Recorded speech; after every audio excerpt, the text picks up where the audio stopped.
Le jour se leva sur une curieuse scène. Une jeune paysanne, accompagnée de son voisin, observait l'étendue de ce qui restait de leur récolte. Là où la veille se dressait fièrement un champ de blé, reposait maintenant une fine couche de cendres blanches, telle une légère neige printanière. « Avant de me faire des réprimandes, est-ce que je peux seulement m'expliquer ?» fit le jeune homme. « Tu aurais pu éviter ce désastre si tu n'avais pas allumé le feu durant toute la nuit, » marmonna la jeune fille. « Les centaures de la forêt nous avaient prévenus qu'un dragon arpentait nos terres. Cette race se déplace essentiellement la nuit, nous devions être prudents et ne pas signaler notre présence. » Elle regarda la brume lointaine et grisâtre s'envoler devant la lisière de la forêt. Quel désastre! Le jeune homme observa les champs calcinés. Aucune récolte n'avait survécu. « Si tu le souhaites, nous pouvons nous rendre auprès du roi pour demander une compensation financière, » dit le jeune homme. « C'est lui qui aurait dû agir et protéger nos terres. » Il fut entendu que tous deux partiraient le lendemain matin. Le voyage allait être long, et il n'est pas facile d'atteindre si aisément le roi. Mais leur récolte étant partie en fumée, ils n'avaient plus rien à perdre. Le jour suivant, les deux voisins se retrouvèrent devant la forêt pour commencer leur voyage. Non sans quelques craintes et le cœur battant un peu plus vite qu'à la normale, ils entrèrent dans la forêt. Différentes étranges créatures vivaient dans cet endroit sombre et dense. D'anciennes légendes racontent que les arbres avaient passé un accord avec les animaux pour les protéger. Ils devaient créer des espaces si étroits et touffus en aiguilles de sapin que les hommes ne pouvaient atteindre les espaces où les animaux vivaient. Mais c'était sans compter sur le savoir de nos deux jeunes héros. Chacun ayant grandi proche de la nature, ils avaient su apprivoiser la magie des arbres. C'est avec respect que les grands conifères leur laissèrent place. Leurs pieds foulèrent un tendre chemin en mousse. L'odeur des résines venait caresser leurs narines. Tous ces signes montraient l'acceptation de ces jeunes inconnus au sein de la forêt. Le début du voyage se déroula sans encombre. Ils trouvaient aisément un lieu pour se reposer et repartaient dès l'aube pour profiter de la fraîcheur du matin. Un jour, le jeune homme s'arrêta en fixant une branche d'arbre. Il avait repéré un oiseau d'une couleur bleue si vive qu'il tranchait avec la verdure des sapins. La jeune fille agrippa le bras du jeune homme et lui montra à l'oiseau qu'elle semblait aussi avoir repéré. « Regarde cet oiseau! Ne reconnais-tu pas cette race? Ils sont particulièrement rares. On m'avait raconté qu'il s'agit d'une race ancienne connue pour sa sagesse. Ce sont les seuls à avoir acquis assez de magie pour pouvoir communiquer avec les humains. Je crois que nous devrions le suivre. Il saura nous montrer un chemin sûr. » Le jeune homme rit. Comment un oiseau pourrait-il aider deux êtres humains? « Je comprends le rire du garçon, » s'exclama une voix.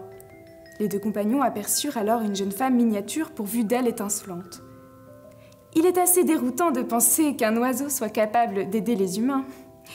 Laissez-moi vous aider.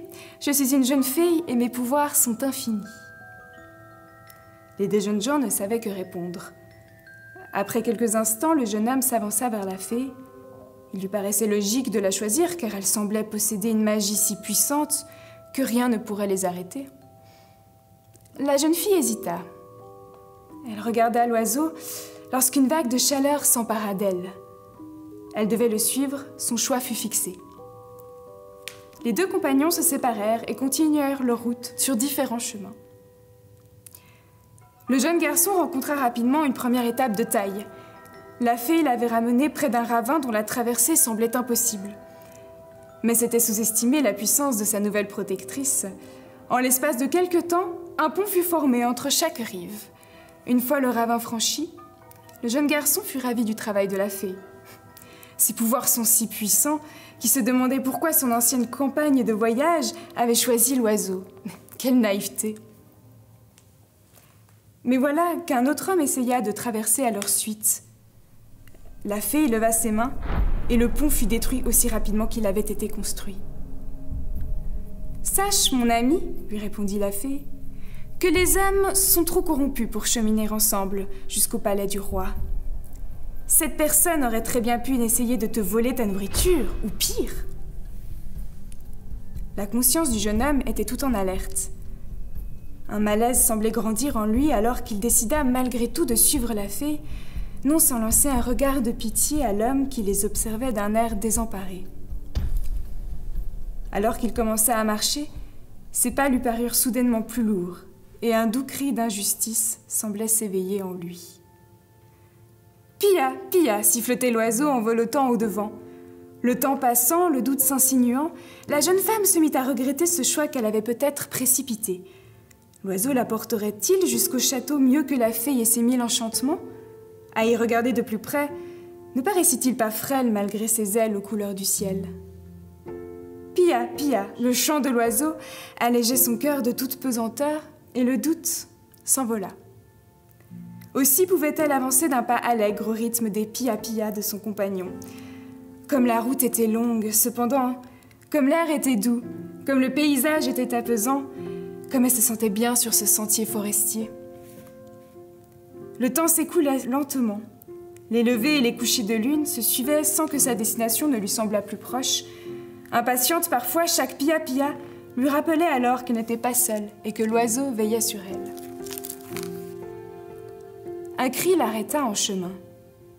C'était un cerf qui gémissait, une plaie sur le côté. Pouvait-elle l'ignorer? S'attarder signifierait prolonger ce périple qu'elle souhaitait terminer au plus vite. Pia, Pia. L'oiseau se posa délicatement sur le flanc de l'animal à terre. Elle s'approcha, contempla la bête dont la peine l'appelait à prendre le temps de s'arrêter. La convalescence était lente, mais assurée. Quand vint le moment de repartir, c'est ensemble qu'ils avancèrent. Le cerf, maître de la forêt, l'entraîna à sa suite vers une clairière. Le voici qui s'incline, lui présentant tout ce qu'elle espérait trouver à cet instant. Des baies, des framboisiers, des mûriers, des arbres fruitiers et une source d'eau pure.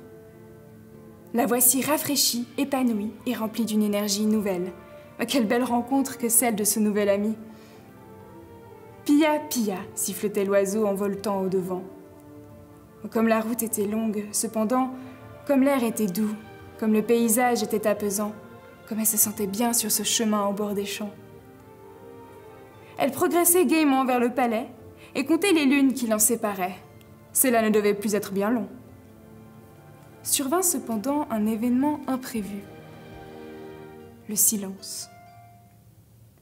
À l'instant où elle prit conscience que les pia-pia de l'oiseau n'accompagnaient plus ses pas, elle sentit comme un étau lui comprimer l'air dans sa poitrine. Elle manqua d'oxygène, suffoqua. Celui qu'elle considérait désormais comme un ami avait été cloué au sol par une sorte de serpent fait de ronces ensorcelées. Ne crains rien, respire. Ces mots que l'oiseau avait difficilement articulés eurent sur elle un effet salvateur. Son cœur se remit à fonctionner normalement, libéré de cette paralysie angoissante qui l'avait saisie suite à l'attaque. Elle voulut secourir son ami, mais le reptile qui resserrait subtilement ses anneaux autour de l'oiseau tourna brusquement la tête vers elle. Pétrifiée, une poignée de secondes, elle ne put bouger. Elle réalisa qu'elle avait bloqué sa respiration par peur d'une attaque de l'animal. Ses longues dents crochues et le venin qu'elle contenait lui promettaient d'agonisantes souffrances. Cependant, son courage lui dictait de croire les paroles de son amie. Alors elle prit une profonde inspiration. Et quelle ne fut pas sa surprise quand, immédiatement après, une flèche vint se loger dans l'abdomen de la bête monstrueuse. L'impact provoqua comme une décharge et le serpent fut changé en bois mort. Dans le mille! La jeune fille se retourna pour voir un elfe aux traits parfaits la saluer d'un air satisfait. Cette flèche foudroyante que m'avait remis le vieil ensorceleur pour récompenser ma bravoure aura bien servi. Quelle espèce de démon rampant était-ce donc? Trop interloquée pour lui répondre, elle fit les yeux ronds, seul moyen qu'elle trouva d'exprimer l'étonnement qu'elle ressentait d'avoir échappé à un tel péril. Pour mon ami aux ailes bleues célestes, je ne pouvais demeurer en retrait. Ma rapidité et mon agilité n'ont d'égal que la cruauté du monstre que j'ai vaillamment battu. La jeune fille se demanda si elle avait bien entendu. « Merci, mon ami, » répondit simplement l'oiseau. Alors, fait encore plus surprenant, l'elfe inclina la tête en signe de respect avant de disparaître à travers champs. Au même moment, le pauvre voisin accompagné de la fée tombait dans un guet-apens. Des brigands gardaient cette route de montagne comme leur terrain de chasse et en détroussant marchands et itinérants s'assuraient que la disette ne les atteindrait pas. « Coups et blessures plurent sur le jeune homme déjà terrassé par les épreuves passées. Alors que les bandits fouillaient ses biens et ne trouvaient rien, il leva des yeux implorants vers sa compagne et la fée. Plus meurtrier que la rossée qu'on lui infligeait furent son haussement d'épaule et son air méprisant. Elle rejoignit celui qui passait pour le chef de ces brutes et lui promit monts et merveilles. Séduits, les brigands partirent avec la fée et abandonnèrent ce maigre va-nu-pied qui, décidément, ne valait rien. Il fallut aux deux jeunes gens encore bien du courage pour parvenir jusqu'au château du roi, mais ils finirent par y arriver, bon gré mal gré. Le monarque tint ses promesses, et l'aide financière espérée fut octroyée. L'un était consumé de chagrin et de regret, le cœur amer. L'autre se trouvait plus légère qu'avant la perte de ses terres, le cœur reconnaissant et content. Comment cela était-il possible? La réponse se trouve dans le pépiment d'un oiseau aux couleurs du ciel. La jeune femme avait découvert que la vraie richesse est immatérielle et qu'elle possédait en elle plus d'or à donner qu'on ne pouvait l'imaginer. Elle avait choisi l'espérance et la bonté, alors que sa vie ne profilait qu'un sombre avenir. « Pia, Pia !» L'oiseau s'approcha du jeune homme dépité qui tâcha de consoler. Par son chant, il offrit au garçon qui s'en sentait indigne une seconde chance. Il lui apprit que sa vie avait plus de valeur à ses yeux que tout ce que la terre pouvait regorger de pierres précieuses et de joyaux. Il continua de pépiller en lui proposant d'aller avec lui et de lui montrer qu'un autre chemin est possible. Pia, Pia.